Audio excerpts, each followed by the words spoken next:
This is Lowell. In the episode, you'll hear Chrys Sellers talk about a Kickstarter they have been working on. However, since the time of recording of this episode, they've had to put a pause on that, and hopefully we'll be able to put that project up on the Kickstarter calendar again later this year or next.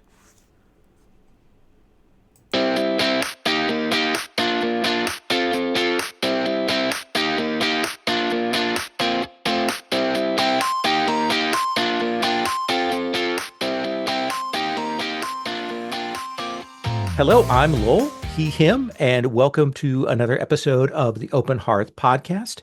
This show is one that draws on the experience and play of the Open Hearth Gaming Community. We are an online RPG gaming group, which has a whole bunch of different games and gaming that goes on. We've got story games, OSR, the people that do solo games. There's a lot more. I'll mention right at the top that we use safety tools in all of our gaming because sometimes that makes people upset, and I love to have them upset about that. So just so you know, it's a filter we use now. We use safety tools and use pronouns. So if that bugs you, don't listen any further. As we usually do, we've brought on a pair of community members here to discuss their recent gaming. And then they're going to drill down to talk about one RPG that they've played, read, or watched.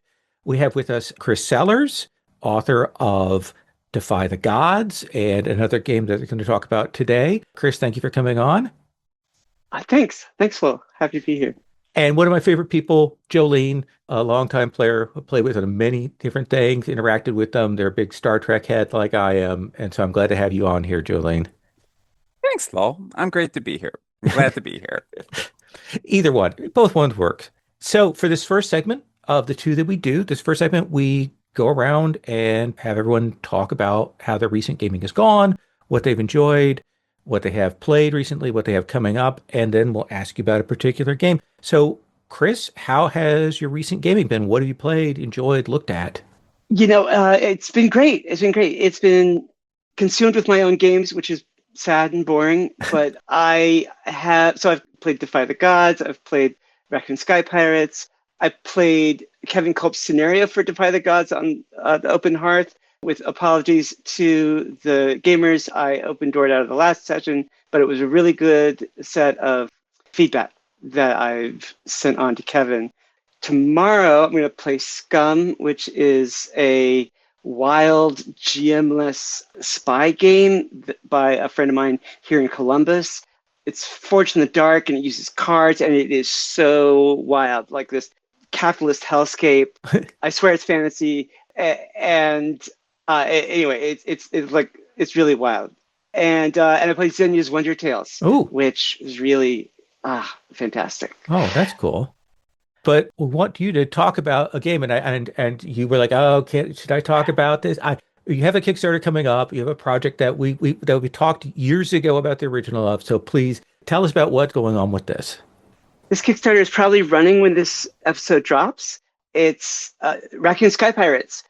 Total Chaos Edition. So I'm bringing back the original mailer box in black and white that went out of print, but I'm also making a big expanded version with a lot of components that you can replay as much as you want without having to print out new sheets, and has like poker chips and cards and 6 raccoon dice and a lot of things that look like they're stolen from other games. Like raccoons might have taken them and chopped them up and written on them with Sharpie. So I'm super excited for it. Let's see a little bit more detail. I smoothed out the gameplay loop. The original game uses these complication cards to try to keep things from going wrong, and the new game replaces those with disaster cards, which is what you play when things do go wrong. And if you want to keep things from going wrong, you have to sacrifice a piece of trash, which is a yellow gold doubloon sort of poker chip that you've written on or drawn on to represent your trash. And that lowers how much of a haul you can have at the end. And so there's a frame board that is like a Monopoly-esque board, but with the middle carved out. And then you play these Catan tiles that have neighborhood locations on them. So the path through the neighborhood is different every time. And the disaster cards are like a poker deck, but we've got a custom back on the back. And, they've got disasters written and drawn on the front. And then there's just a bunch of random tokens that you use to map your choices on your character board, and they look like they're from like Sorry, or like there's a meeple, like just all this random junk, which I really wanted. And like custom bottle caps. You can play raccoons or opossums because the character boards are double-sided. We got 3 houses with 2 sheets each that were made by actual architects who made just the wildest, most excessive versions of a Victorian house, a ranch house, and this like weird open plan modern house. Yeah, and I really hope it funds. It's a lot of fun. Right now, I'm like in this really risky position of like, but there'll be an early bird discount for people who sign up to be notified when it goes live, and then pledge right away. And yeah, that's it. I'm sort of talking a blue streak, but yeah, that's the game. So what made you decide to go with, I mean, I love the original one. I have it with the nice dice and the cards and things. What made you decide to kind of double down and really go to a component heavy version? I am a sucker for components, like, and I wanted to give people everything they needed to play, all the dice, all the pieces.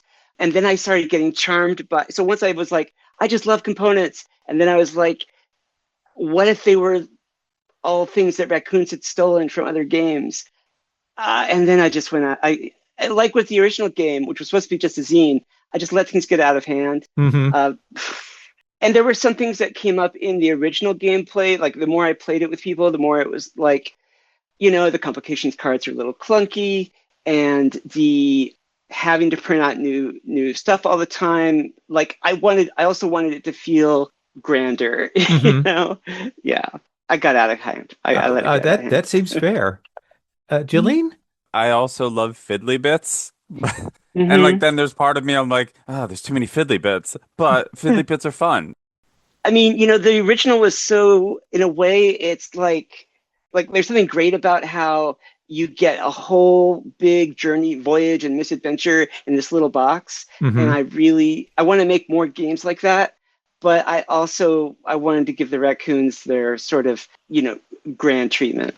We've seen more games lean this way in recent years. Certainly, I know that for Magpie, Zombie World came out of conversations that they had with people at Gamma.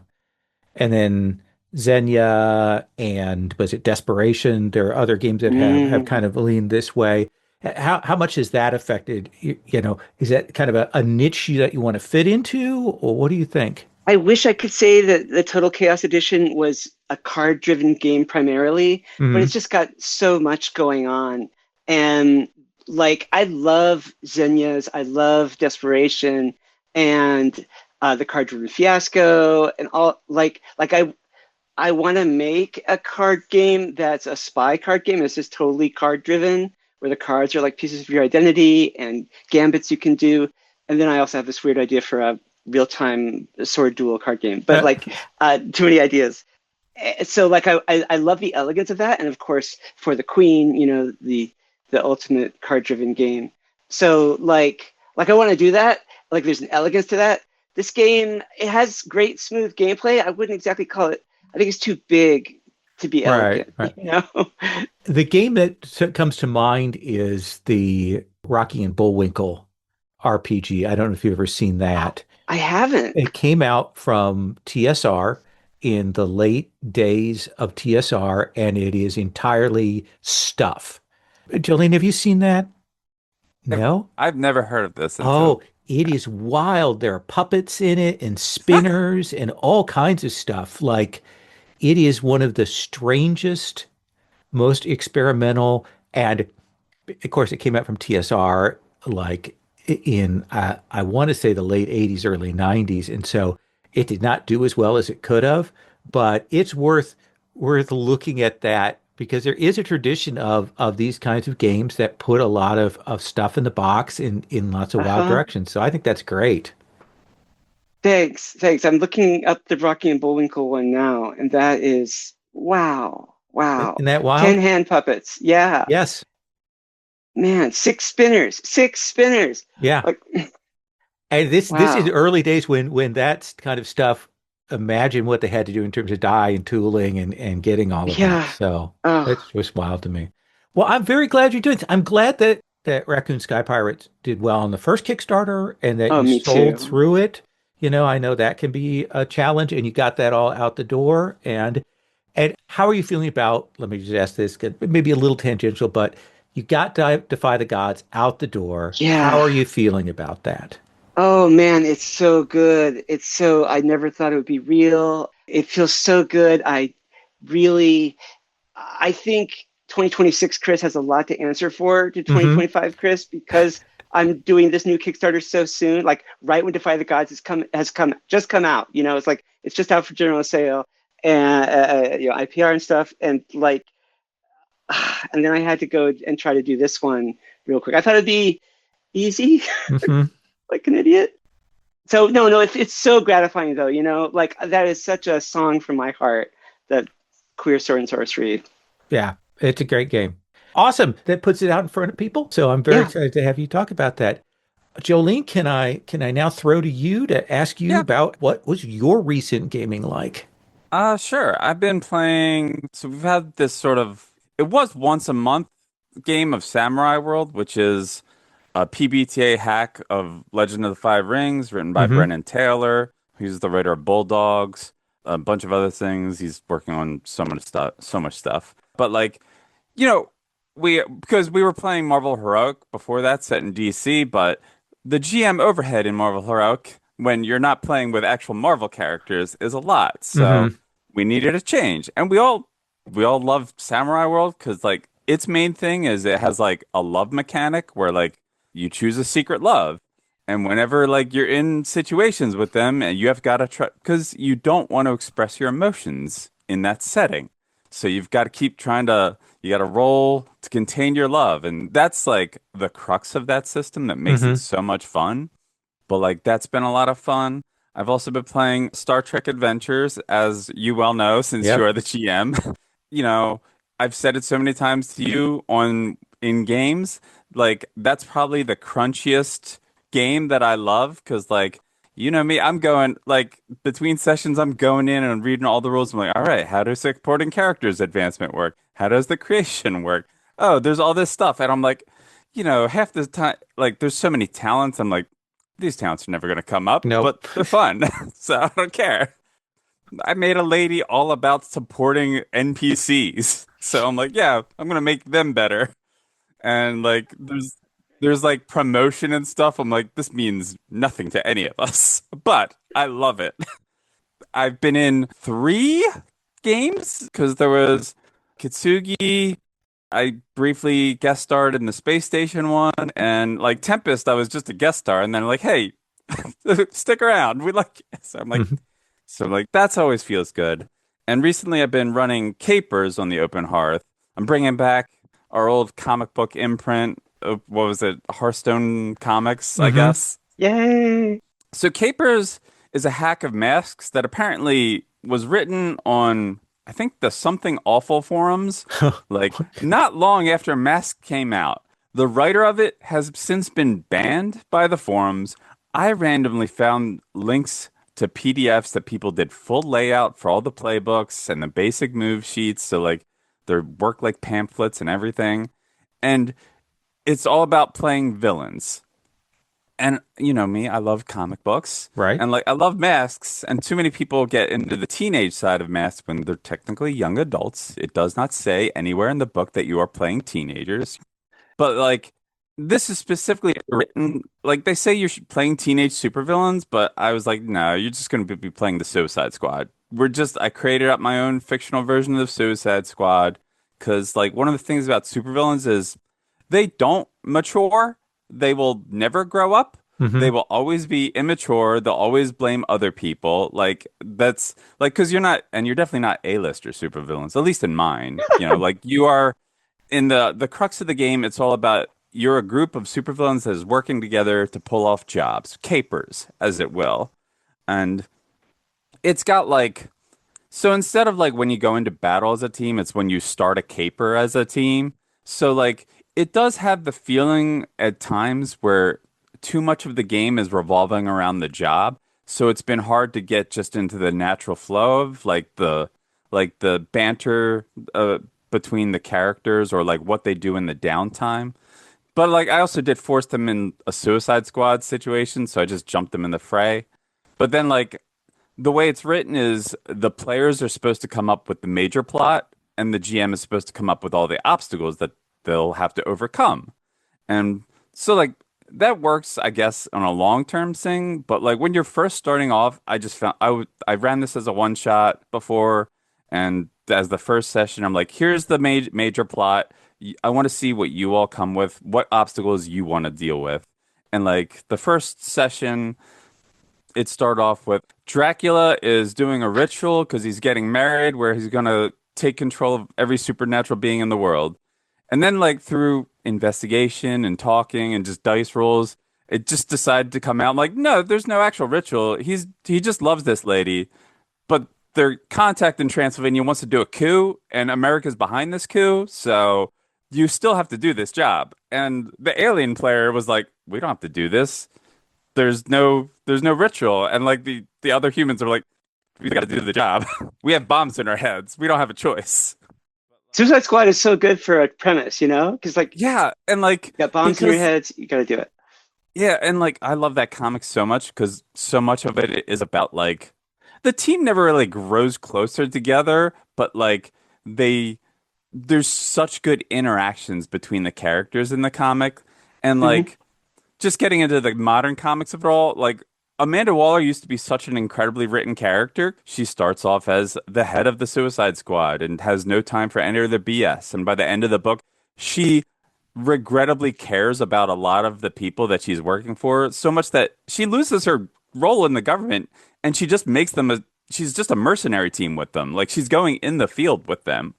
Oh, But like, cool. Yeah. yeah, But you're talking old school John yeah, Ostrander yes. 1980 Suicide Yes, Squad. look, ever since September 11th, Amanda Waller has not been written like that. Right. So, Mm. lots of stuff changed in the world. Comics, a lot of things changed. One of my favorite things when reading the little, I guess, game manual for capers is instead of marking potential when you roll a miss, you mark curses with an exclamation point. Hmm. But the thing that I love the most, as it says, when you mark curses, say who or what you blame for your failure because it's never your fault.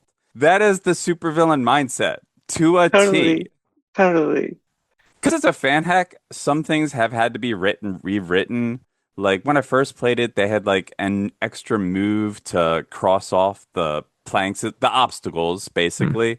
When I'm like, but if you just role play and roll basic moves, there's no reason you can't just like cross them off. So I just crossed out that extra step because it felt extraneous. Hmm. And there's like the one playbook, the Rogue specifically, they're very Catwoman or Black Cat based Hmm. playbook. They have an extra called like you always have a side job that you're trying to pull off, and it's a weird table secret thing where the other players have to try to guess what they're doing. And I don't like table secrets even as a Hmm. GM, and I know lots of players that don't, so I just rewrote that entire thing. I'm like, hey, if somebody helps you, they get influence over you. If they because like I knew a lot of players just like I don't care about your table secrets. I don't care Hmm. about your mystery. I'm not going to interact with it. I'm like, well, that would be not fun.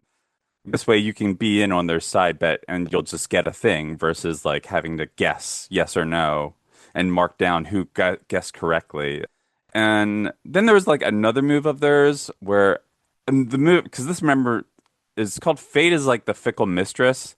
Whenever you roll 6 or 9, you can mark your condition to get a +1. Hmm. And then the way it's written is if you whenever you roll a 7 or 10, you may take a -1. And everybody's like, why would you take the -1? And I guess it's for taking a powerful blow, but like it still felt weird. So Yeah. like I remember when I first rewrote it, Amanda Valentine first played the playbook when I ran it, and I was like pitching ideas to her. So like I changed it. You must take a -1 Right on. because it plays into the name Fate is fickle. Like I'm like, if you roll exactly these two numbers, you take a -1.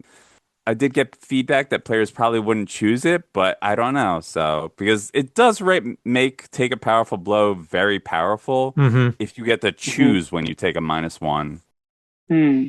I'm just really having a lot of fun with it. Fingers crossed my internet holds up for the final session this Wednesday because I moved recently and that's my internet's been, as Lowell you can attest, it's been weirder than it's ever been. We get a little bit of fry from you every once in a while. So yeah. Yeah. Let me ask a question before I throw to Chris on this. So one of the mechanical premises, this is a mask hack. Mhm. One of the reasons that, of course, the masks work in the way they do is they are limited, and the idea is that you're not competent with your powers, and that's why the moves don't have like a full success kind of like absolute success. How much is different in this? Is it the same? Is there a different logic going on there? Honestly, I never really think too much about that because I probably have a different outlook on it. Oh, Like interesting. when people are so like a lot of times when I'm playing at least, the player's like, no, I'm used to this sort of thing. Like I've never done this, so this feels like an unleash. Like one guy tried to do a hacking thing. He's like, I'm not a hacker. I've got like basic hacking skills. So I'm like, yeah, that sounds like an unleash. But like I always like think about it given the scenario. So like, and one of my like mindsets is like, if a character succeeds at unleashing to do the same thing over and over again, they're no longer really unleashing that power because Hmm. they've grown accustomed to that. Since they are playing adults, I give a more leeway that they have some better control, but they don't have control of the surroundings, you Mm, know? okay. I think the trigger offhand, and I might be wrong, that's fine. When you try to overcome an obstacle, reshape your surroundings, or extend your senses, roll to unleash your powers.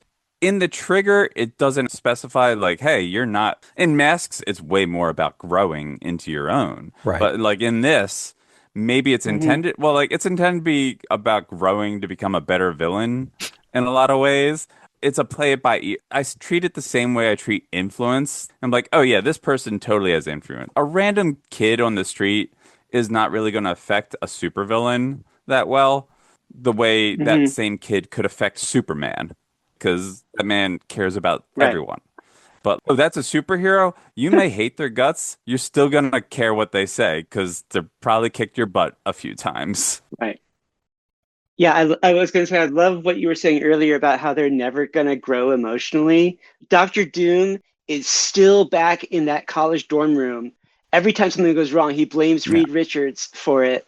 He might be king of a whole Central European country. It doesn't matter. He's still stuck Yep. back in that college dorm He room. got one It's little it's scar, it's lovely. and So he I love got yeah, and I love what you were saying about how they can't control their surroundings. There's always weird circumstances that come in on villains' plans and just mess with them. Just it's like the world is out to get them. I mean, yeah, it's because they're terrible like that's people. the like But yeah, one thing yeah. I try to like. You're not good. Like for my setup, you may have been arrested for a crime you didn't do, but you're definitely guilty of other crimes. Sort of like Keith Stetson's Seco Creek Mm-hmm. vigilante. Like, look, they're not guilty of this, but they are guilty of so much more. But Hmm. that's a morality play. This is just a comic book setup. One of the other things I think is neat about the game in regards to never growing up, in Masks, you have the adult moves that you can unlock. This does not have an adult move. It's got like, it makes you better at being terrible in certain regard. They replace the conditions where you get bonuses in some of the moves, but you still get a -2 in some of the move. It's like you're real good at hurting people, Mm-hmm. but you're even worse at like whatever. They put a lot of thought into it. I thank God for the people that actually did the format to make them look like gorgeous playbooks. Like they Mm. used the art from the villain, the deck of Mm. villainy and everything. Because I'm like, I would never run Oh, it if great. it didn't like if I had to format myself because I hate formatting and layout. It's why I'm not a game maker. Can't say I'm not a designer since so many other designers like you've done so many hacks for Yeah, yourself. I'm like, I guess technically, absolutely. I'll be curious to see and hear once you get it all wrapped up on Wednesday how it goes. yeah. So I'll talk briefly about my stuff. I've done some game facilitator camps over the last couple of months, and we played Raccoon Sky Pirates for that. Stealing the Throne, we did For the Queen. And there were a couple other ones that we had of one-shots in there. I also talked about last time on the show, I talked about Midnight of the Century, which I really enjoyed. We did a session 0 for Daggerheart, which I'm kind of looking forward to. I'll be interested to see. We haven't actually played it. We've made the characters up online and used all the tools, so it looks cool. And I mean, I have the book, so we'll see how that is. I did Tachyon Squadron for Star Wars, which still remains. It's one of my favorite Fate implementations. I think it's really great. I've done my homebrew card-based version of Shadowrun. I've run a bunch of Star Trek Adventures, which I'm still loving. And then the thing that I'm playing that I want to talk about is Alan Rees asked me to come and play in a hack of Mongoose Traveller Second Edition called Star Wars Citizens. And so this was a game that was run as part of the whole May the 4th sort of Star Wars games that happened in May. And Rich pushed Alan to try this out because Rich wanted to see if Traveller was a game that he could play. This hack is an unofficial hack. You can find it on the web, and it requires the Mongoose Traveller rules to do it. This particular version that Alan has is taking place in the Minos cluster, which I'm sure means something to someone, but is so outside my wheelhouse. Like, I have no clue. There are a couple people in there who clearly know what that means and the implications of it. It is not my thing. The hack itself, what you get in materials, it concentrates on building an alternate life path system. So if you played any version of Traveller, you know that you do an upbringing where you get some base stuff, and then you advance through these usually 4-year blocks of service in different careers. And in each of those, you gain some skills, money, stats, and benefits like hooks, like contacts, like secrets, things like that. So you do those in those blocks, and this certainly echoes that. There's some other mechanics that are in there that I'm not sure if they're additions or come from the original, but the nice thing is the hack itself has a really interesting set of careers. You can go civilian careers, military careers, insurgency, force, captive, and droid. It also has some rules for force powers in there, pretty minor. And this is a game with very random character creation, not just the stat rolls, because you roll for your stats, which I did very badly on, but Cody did even worse. But you've also got when you want to go into a career, when you want to muster into a career, a lot of the time you have to roll to see if you get into that career. If you don't get into that, you get something else. And it's really wild. I focused on being a bounty hunter and did that for a couple of terms. And then my last one, I switched over to criminal. Steven, who's playing, started out as kind of a piloty type and then became a video star briefly and then became force sensitive. Like, it was wild. And then poor Cody had really bad roles for his career and had a bunch of negative events. And when we got to the aging role, he was the only one of us who messed up their aging role. So he lost stat points. It was wild to see. There's no balance in this game. You get what you get. When you get a negative thing, it's not like it says, and here's the good thing that you get to help you out. It's like, no, here's the negative thing. Hope you continue to survive, which it is such a wild difference than what I'm used to, what I've played for a long time. Despite that, I enjoyed it because A, I did okay on my rolls and I got through. And B, it's only 5 sessions. So I can handle it for that. The game itself, the mechanics, it's very tight resolution. Most of the time you have from a 0, which means you don't take a minus. If you have a 0, you have training and a skill, to a +2 in a skill and a stat. The stat's mostly going to get you a -1, 0, or a +1. So that's a super narrow range of possibilities. and you're looking for an 8 for a success on 2d6. And that can be tough. If you don't have training in a skill, you're getting a -3. So you're already way, way down the rungs at that. There are some things for partial success, partial failure in there that kind of mitigate that a little, but it's still pretty oof. Here's what I will say.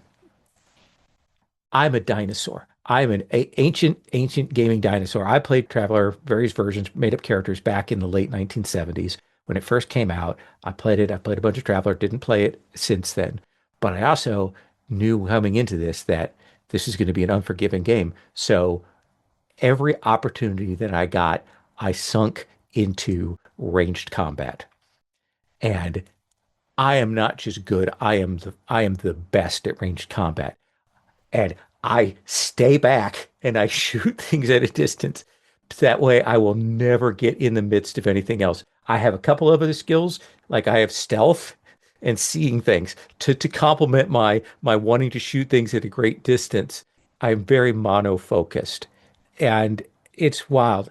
Alan's done some fun things with it. We did a little bit of ship combat where he kind of came up with some stuff to make it not full Traveller. We have to run through stuff. There's some interesting other mechanics. We did a trading game last time. Cody's character, we were buying and selling stuff on planets and trying to go back and forth on places. It's interesting. How do I put this best? It is not a game I would want to play long term.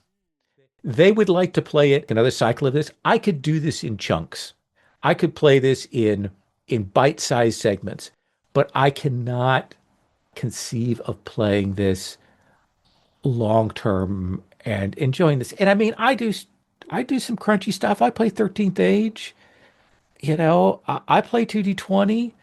It's still light crunch, but the level of unforgiving mechanics in here is, I think, actually what is more a problem for me is how much the game goes, you're gonna die, buddy. So it's not like feeling like there's a bunch of mechanics that are getting in the way of the role play. It's just that the mechanics are so brutal. They're brutal. Yes. Yes. Because you take damage on your stats, and 2 of my physical stats are 3s. So if I get hit, I am going down, buddy. I bought a force field projector and as much armor as I could possibly have without taking physical penalties, but I can probably take 1 shot, and then after that, I am falling on my belly. I am going down, and I'm well aware of that.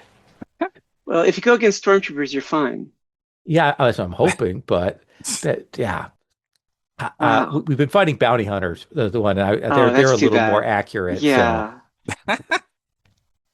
Yeah, I've played Traveller once at a one-shot at Camp Nerdly.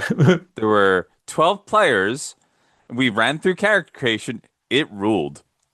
Bill White was GMing it, so he was like, all right, what are you doing? Okay, what are you doing? Okay, what are you doing? When I was doing the career thing, I got out in my second role, so I'm like, oh, I didn't really get much, but I've got medical training and vac suit training, so okay, weird.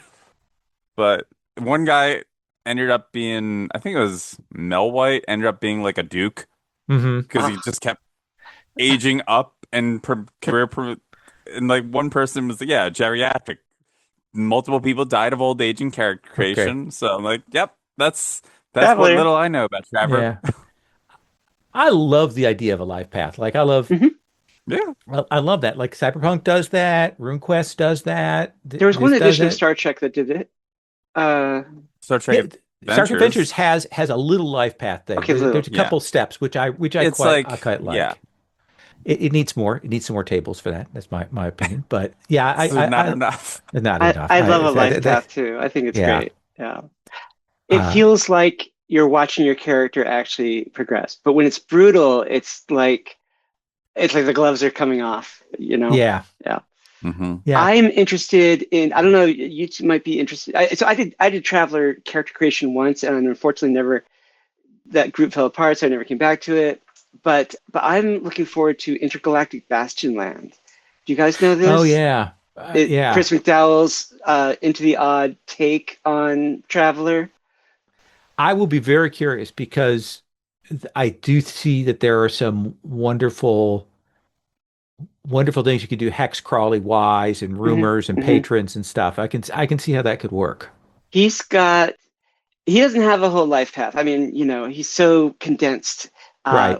which I love. His stuff is elegant, and so he's got where you were born, where you were made, and where you were broken. So what kind of being you are, what kind of training you have, and what went wrong. And then you roll to see if, and you're all on this big starship, and you roll to see if you are a hand, a head, or an officer. Almost everybody's a hand, and then like 1 in 6 are going to be heads, which are like sergeants or master chief or whatever, and then 1 in 12 are going to be officers, and they've all got problems. He's doing Hmm. a weird thing, an interesting thing, where the star systems are sentient. So the stars are sentient, and they set a tone for each star system, and that's wild. Like they can sort of choose what happens to you when you're there, depending on I don't know. So it's I haven't actually run the playtest. He has a playtest doc out, but it looks fun. Yeah. That's really cool. That's crazy. Awesome. I will thank everybody who plays Travelers, who's been shouting at me about all the rules I got wrong in this. So I will apologize now. We're going to go on to our second segment.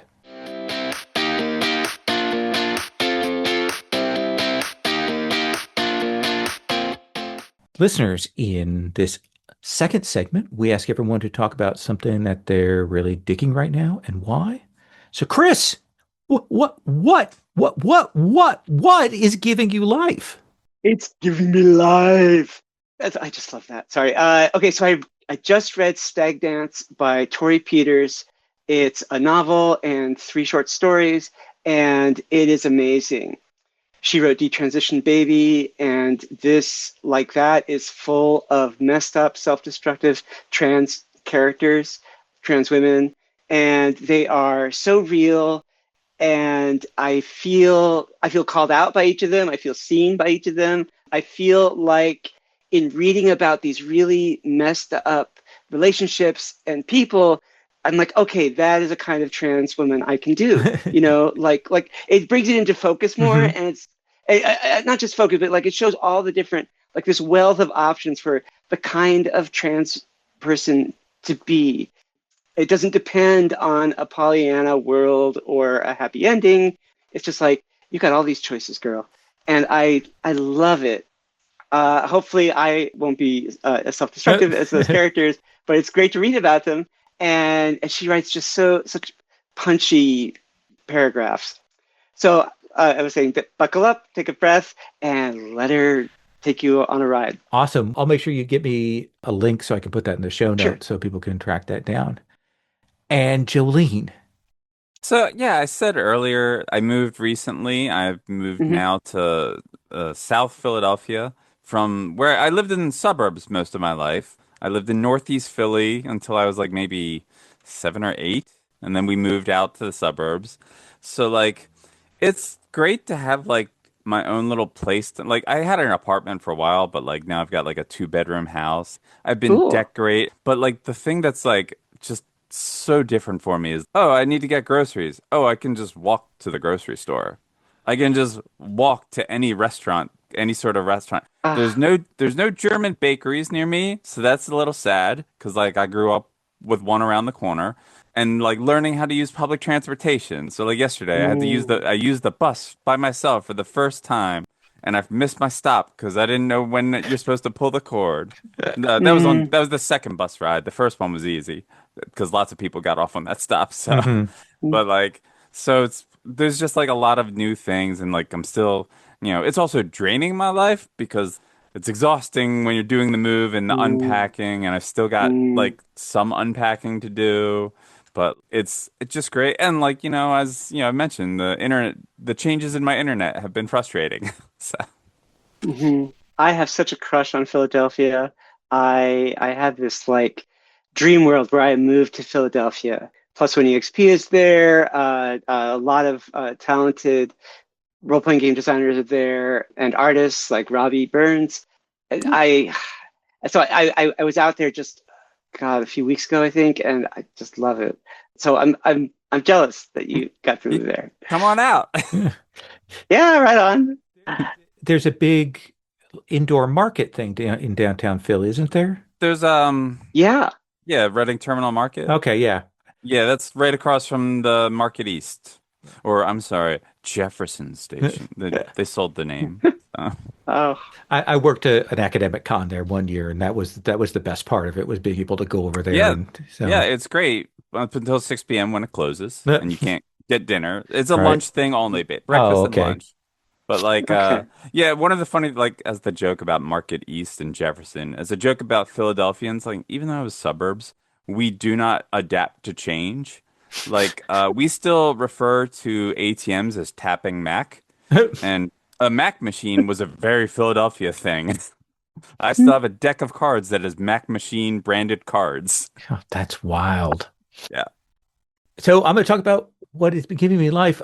I I picked up Vampire Crawlers for the on the PS5. This is a video game by the people who did Vampire Survivors. And basically, it's this weird little deck builder, a little bit like Slay the Spire and stuff like that. You build a deck, you do fights, you go into another fight, things like that. It's really low res, but it was $10 and it was super fun. I worked through opening up everything in the game, playing the combos, going through and running through stuff. I love card combo games and deck builder games. It was incredibly satisfying. Such a dopamine hit of numbers go up, which I love as I played through. And it was actually when I finished it, I had to come down off of it because I didn't have something else that could give me that intense rush. I could have gone and like tried to do post game content and like fight death itself and things, but I tried some other games and none of them quite hit as well as that did. But it was really good. It's great to get like a $10 game and get like 50, 60 hours out of it and just be able to pick it up. It was also a game where you could start a run and you could get a ways on the run and you could quit. And when you came back in, the run was where it was. You didn't have to like finish a run completely or get stuck in a thing. So it was incredibly forgiving on that score. So I highly recommend it if you're looking for something truly dumb and distracting, and if you like video games. Right on. Oof. So, Chrys, where can you be found? Tell us in general, and we'll also put the show notes, the Okay. links that you have. Yeah. Raccoon Sky Pirates Kickstarter, raccoonskypirates.com. My website is hecticelectron.com. I'll put my socials in the show notes for you and the link to Stag Dance. Oh, But I'm yeah. on Blue Sky, Itch, Instagram, Tumblr, all as Hectic Electron. Awesome, awesome. And Jolene, you're not big on the socials, but there was something you wanted to pitch, wanted to promote. Yeah, so there's another podcast I love, War Rocket Ajax. Sorry. Yeah, they're a comic book and pop culture podcast. Basically, my favorite comic series of all time is 1993's Catwoman run, where Jim Ballant drew most of it. She's my favorite character of all time. They have promised if they ever get to 500 Patreon subscribers, they will introduce the talent show where one of them reads all of Jim Ballant's issues and recaps them to the other. So for only $1 a month, they only need like 47 more people to go. So I would love that to happen. Make a young girl's dream come true Awesome. of forcing these other people to read my favorite thing. That's great. Listeners, the Open Hearth Podcast is a production of the Open Hearth Gaming Community. We have an online gaming calendar where folks can sign up for our sessions.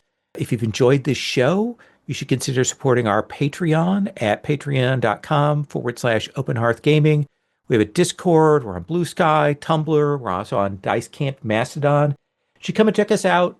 Sometimes, if you want, there people are doing one shots. If you're looking for a game, we've got a game request channel.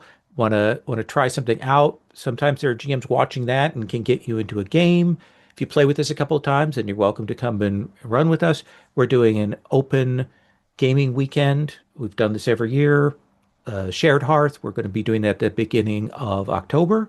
So come and check that out. Hey, and we do other things for the community, like we do camps for GMs who are interested in getting together, workshopping, talking about running, that kind of thing. So we've got a lot of resources because we just like games. This is Lowell. You can find out about all of that and more at openhearthgaming.com. Please consider rating, subscribing, reviewing our show. It really helps us out. Chrys, thank you for coming on again. Up on the Kickstarter. Yeah, thanks for having me. Again. And Jolene, thank you for coming on.